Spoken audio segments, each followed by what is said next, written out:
Hey everyone! Well, today's coffee talk is featuring a coffee I just got in the mail. It's by Folgers, and they do these, like, cream blends, like drizzles and creams. One of them is like a caramel drizzle. This is hazelnut cream. And I'm sorry for the creepy wide eyes there, but I don't think y'all understand my love for hazelnut flavored stuff. I don't really like hazelnut creamer though. But anyway, so anytime I have hazelnut, I always pair it with Irish cream creamer if I have it, which I did today. So this is the hazelnut cream by Folgers. I have high expectations, Folgers. Don't let me down.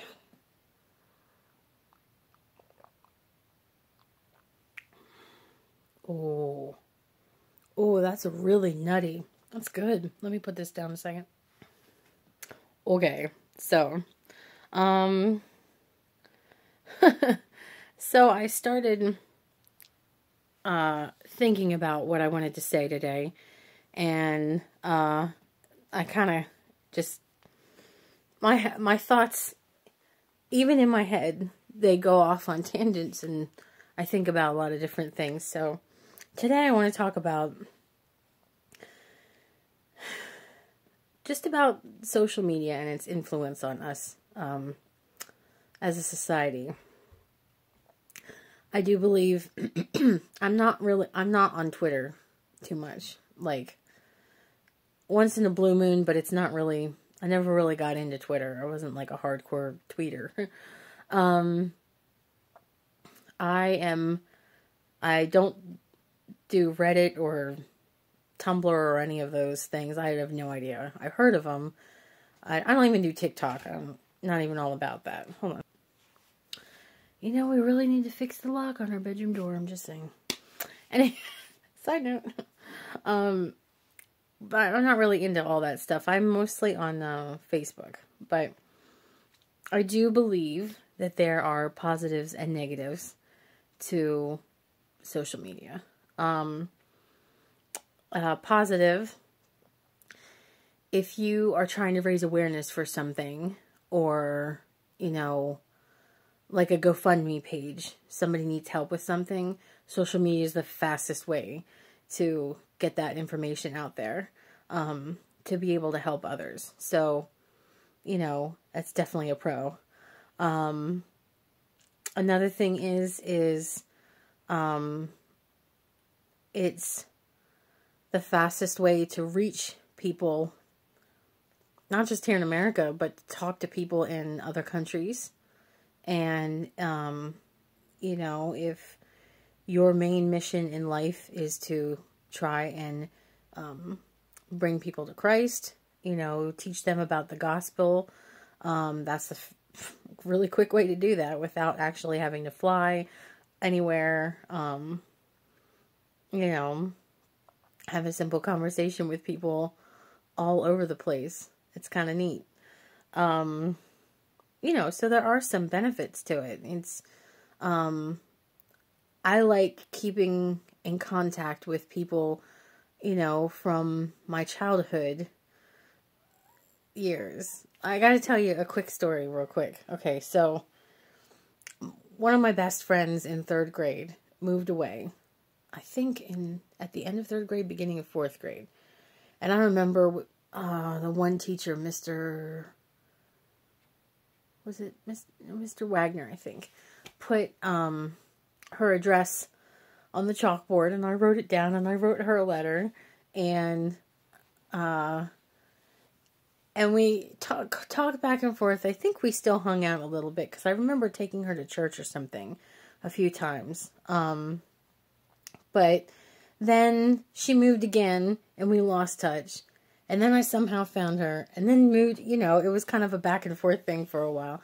And then finally found her on Facebook several years ago, and haven't lost touch since. So, you know, it's kind of amazing in that way. It keeps me definitely in touch with people, because I'm not a big letter writer. I love to write down, you know, journal and write songs and stories and stuff, but sit down and handwrite a letter. I don't know. It's never really, me mailing stuff is just not a big thing. I'm horrible when it comes to mailing things, but an email or a text message I can do. So anyway, so those are some ways that social media has really, you know, been a positive influence. Not influence, but just a positive thing. Also, there's a bingo game on there that's like really fun. And just, you know, I'm like 70-year-old mentally, I guess. I love bingo. And that's probably what I'll do when I retire. Just go to the bingo halls and, you know, I can see it now. Like, I have this old lady vision about myself. I'm going to wear, like, this shiny, silver visor, like the big beaded, you know, wooden jewelry. And a really shiny, like, flats. Really shiny silver flats. And lots of rings on my fingers. I don't do, like, bracelets, but lots of rings on my fingers and just, you know, and not even real. Like, they can be plastic. That's fine. But just completely, like, the hot pink lipstick, you know, a pink Corvette. Just driving to the bingo halls blaring my 90s music. That's what I, you know, if I live to be old enough, if Jesus don't take me home before then, that's the kind of old lady I envision myself to be. So, and with kind of like Sophia from the Golden Girls, I have always wanted to be that old lady that just tells it like it is and is unapologetic about it. And what are you going to do? She's a little old lady. You can't talk back to her. So I think, yeah, I think that's going to be me. But anyway, so, another tangent. But, so, you know, positivity. Now, negative, obviously, there's negative sides. You know, for me, I gotta tell you, I was thinking about it the other day, and when I was in high school, I didn't really talk too much about politics. I mean, I knew I was pro-life, but I didn't really know much of anything else. And it wasn't such a big thing for me. Like, politics wasn't really a part of the everyday, you know? And a lot of the teenagers that I work with, or at least used to work with, very politically opinionated. And I think, and it just kind of takes me by surprise a little bit, because I wasn't like that when I was 15, 16, 17. I wasn't, you know, politics wasn't like a heavy issue in my life. And it seems so prevalent in these kids. And I think part of that is because of social media, because they're reading all these different things. First of all, if you read it on Facebook, does not mean that it's true. I have learned that. I am guilty of falling, you know, for something, and it's, you know, not true. But aside from that, though, I will say that what's really obnoxious about it is that they seem to be, they're either very heavily influenced by social media, or it's their parents that have such strong opinions, that I don't think any of them are willing to hear what the other side of the story has to say. And that's really unfortunate. I love most of those kids that I work with. I do miss working with them. The one girl that I work with now, she's like, you're like Mama Mel. You're like the mom. And I kind of like thought about it, and I'm like, you know what? I think that's why I really enjoyed working with the teenagers, because I just want to take care of people. And if I can be a positive influence for someone, I'm not saying their parents are negative influence or anything like that, but, you know, some of those kids did come from some pretty messed up situations, and I just wanted to be someone who was there for them, you know. That's hard to do when you're a manager. because you have to be in charge too. But so it was a struggle to balance that, wanting to take care of them and wanting to listen to their problems, and the whole manager thing. But aside from that, though, but I as much as I do love those kids, I don't think that they would sit there, that any one of them would sit there and ask me, why do you believe the way do you believe? What do you think about this topic? What do you think? Like, people these days are not interested in what other people think. They're interested in their opinion, and their opinion only. And it's not just the teenagers, it's like adults too. And I'll be honest, there's certain topics, let's just say abortion and gun laws. Those are probably my two biggest ones that you're not gonna persuade me otherwise. I'm very anti-abortion, and I'm not a big fan of guns. So, but nothing you can say is going to change my mind on how I feel about that.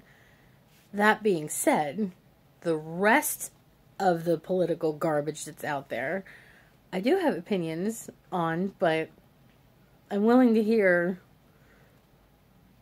the other side of things. Like, okay, well, why do you feel so strongly about this? Okay, is there some way that we can come to an agreement? Is there any way that we can find a compromise that would fit both how you feel and how I feel? And I think in my head, I've come up with a whole compromise, for a lot of things, that I think would make most people, like, content. I wouldn't say ecstatic, but I would say content. I think, which that might even be a whole nother post. Millie running for president. Just kidding. But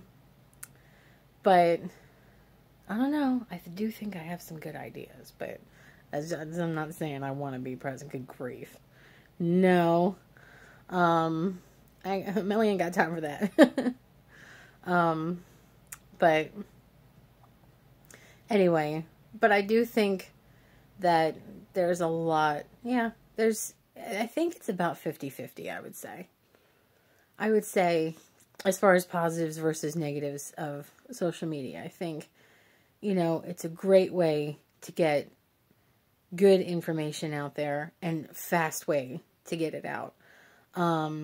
If you need, like I said, like a GoFundMe thing, oh my gosh, I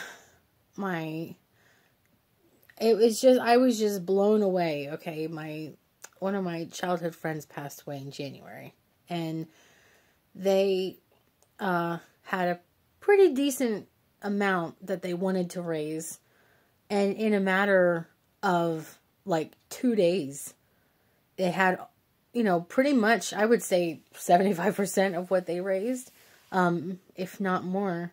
It was just, number one, that showed me how many people loved her and how she affected other people. But number two, like, if it wasn't for social media and the ability to share that with so many people, that wouldn't have happened nearly as quickly.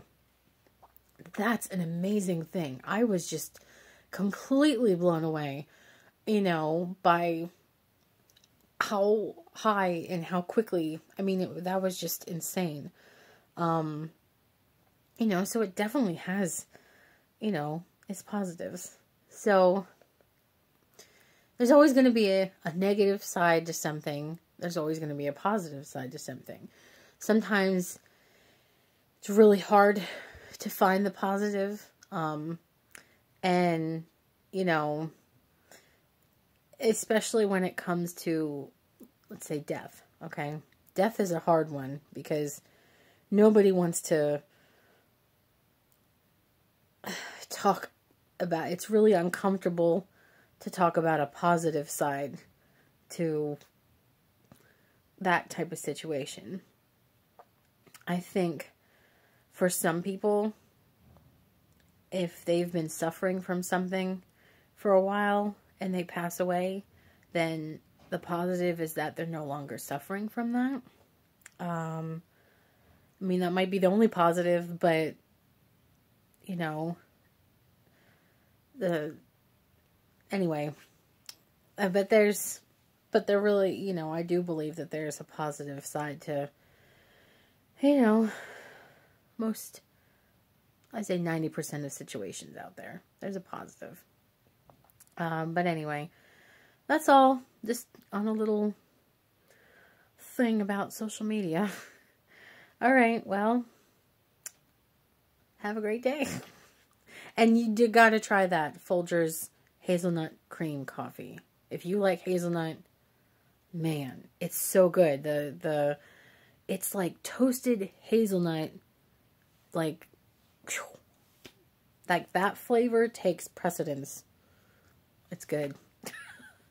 Really good stuff. So, all right, that's it. Have a great day. Bye.